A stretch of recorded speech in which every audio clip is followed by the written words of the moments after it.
दोस्तों, सबसे पहले सब्सक्राइब करें, नोटिफिकेशन बेल दबाएं और सबसे पहले वाली ऑप्शन ऑल करें, जिससे हमारी आने वाली नई वीडियो की नोटिफिकेशन आपको फ़ौरन मिल जाएगी। शोर शराबा सुनकर उन्होंने सेवादारों से कारण पूछा तो उन्होंने सब बात बता दी। मुख्य पुजारी भी मोहन और उसकी माला को देखकर मुस्कुराए और बोले, अरे तू तो जाकर भीख मांग, यहाँ तेरा क्या काम।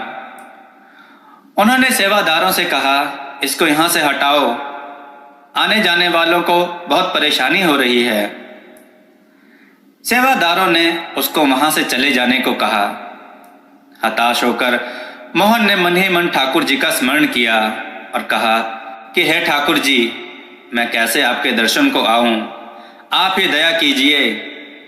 मैं स्वयं तो आपको माला अर्पित कर नहीं पाया, आप ही इसको स्वीकार कीजिए। ऐसा कहकर मोहन ने वह मुरझाई माला मंदिर की सीढ़ियों पर ही रख दी और चला गया। मोहन को ऐसा करते देख मुख्य पुजारी ने घृणा से सेवादारों से कहा, इस माला को यहां से हटाओ।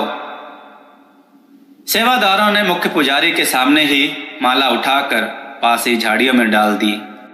इस सारे घटनाक्रम के बाद जब मुख्य पुजारी ने मंदिर में ठाकुर जी के भवन में प्रवेश किया तो वहां विचित्र सा कोलाहल था, जिसे देखकर पुजारी जी ने अन्य सेवकों से उसका कारण पूछा तो सभी ने एक साथ ठाकुर जी के श्री विग्रह की ओर संकेत करके कहा कि ठाकुर जी के गले में पड़ी सभी फूल मालाएं एक क्षण में सूख गईं।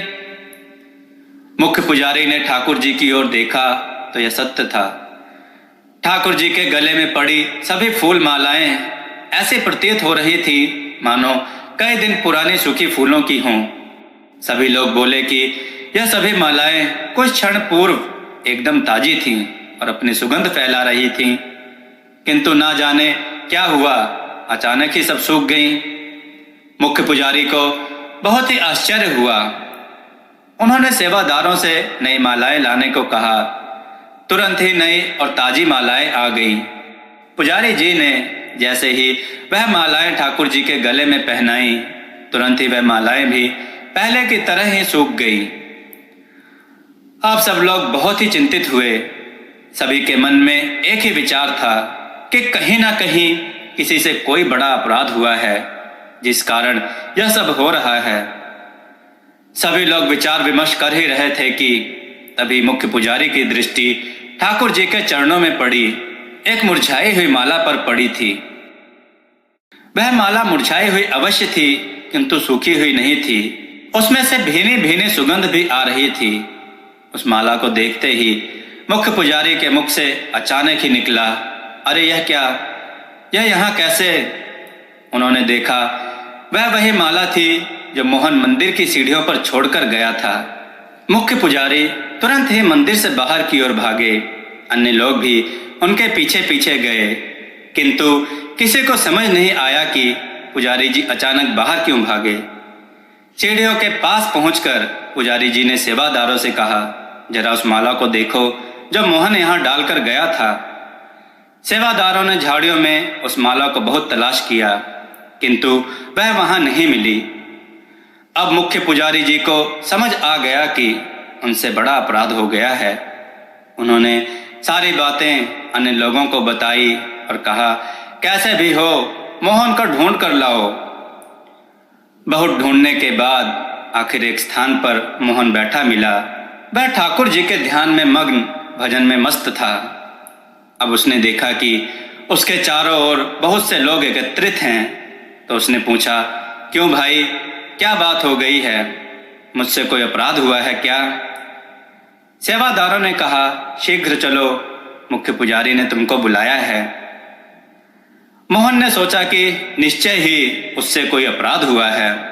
वह डरता हुआ ठाकुर जी को याद करता हुआ सेवादारों के साथ चल दिया। जैसे ही सब लोग मंदिर पहुंचे, मुख्य पुजारी दौड़कर मोहन के पास पहुंचे और उसके चरणों में गिर पड़े।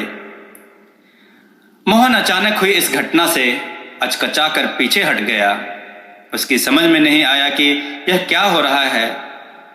तब पुजारी जी ने मोहन को समस्त घटना बताई और उससे अपने अपराध के लिए क्षमा मांगी और कहा कि हम सब ने तुमको पहचानने में बहुत बड़ी भूल कर दी। तुम तो ठाकुर जी के लाडले हो।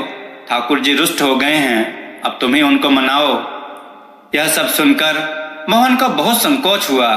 उसकी आंखों से आंसू बह निकले, किंतु वह मंदिर में प्रवेश करने का साहस नहीं कर पा रहा था। इस घटना की चर्चा समस्त नगर में अग्नि के समान फैल चुकी थी। उन संतों के कानों में भी इसकी भनक पड़ी। वह तुरंत ही मंदिर की ओर चल दिए। वहां पहुंचकर संत ने मोहन से कहा, मोहन, संकोच क्यों करते हो? ठाकुर जी ने तुमको पुकारा है। यह तुम्हारी भक्ति और निष्ठा का ही फल है। जाओ और ठाकुर जी का अभिनंदन करो। मोहन संत के पैरों में गिर पड़ा। उसकी आंखों से आंसू रुकने का नाम ही नहीं ले रहे थे। संत ने मोहन को प्रेम पूर्वक उठाया और उसको लेकर भगवान के भवन की ओर बढ़े। पीछे पीछे सभी लोग चले। भवन में पहुंचकर संत ने मोहन को फूलों की माला देते हुए कहा, मोहन, ठाकुर जी के गले में सूखी मालाएं उचित नहीं। मोहन ने कांपते हाथों से माला को पकड़ा और ठाकुर जी के चरणों में अर्पित करते हुए रुधे गले से बोला, हे ठाकुर जी, मुझ पापी पर आपने इतनी बड़ी कृपा करी। आप दया के सागर हैं। सत्य है कि आप ही सबके दाता हैं। आपने मेरी झोली में वह भिक्षा डाल दी जिसकी मैंने स्वप्न में भी कभी कल्पना नहीं की थी। हे दया निधान, मैं पापी इस योग्य नहीं कि आपके गले में माला अर्पित कर सकूं। मुझको तो आप चरणों में ही रहने दें और इस माला को स्वीकार कीजिए। मोहन के माला अर्पित करने के बाद सभी ने ठाकुर जी को माला अर्पित करी, किंतु अब कोई माला नहीं मुरझाई। संपूर्ण भवन फूलों की भीनी भीनी सुगंध से भर उठा। अब मोहन पुनः उन संत के चरणों को पकड़कर बोला, हे महात्मन, मेरे जीवन को नया आधार देकर आपने मुझ पर बड़ा अनुग्रह किया है। मैं जीवन भर आपका ऋणी रहूंगा।